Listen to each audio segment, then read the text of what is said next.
Nakai-san happens to be in Saskatoon building 2 RWBs, and RWB Canada reached out and suggested, hey, why don't we get Nakai-san to appear at Driven Regina? And that led to, hey, why don't we get Nakai-san to build a car at Driven Regina? So as luck would have it, they have a 997 kit sitting in Vancouver.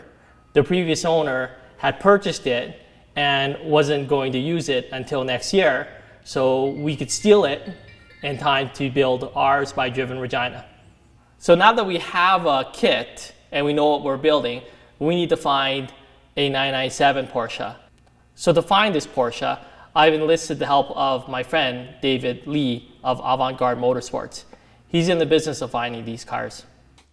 Okay, so Mark came to me about this build, very short timeline, and we had to look for a very specific 997. It had to be coupe, it had to be manual.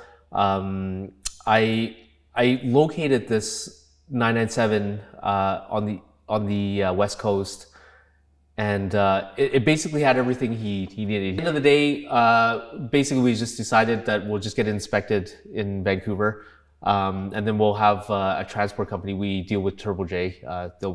He does all of our West Coast transports, and he'll be delivering the car. When the car arrives, hopefully we don't run into any surprises. Now that David's found the car, we can put a shopping list together of the mods that we need to do for this car.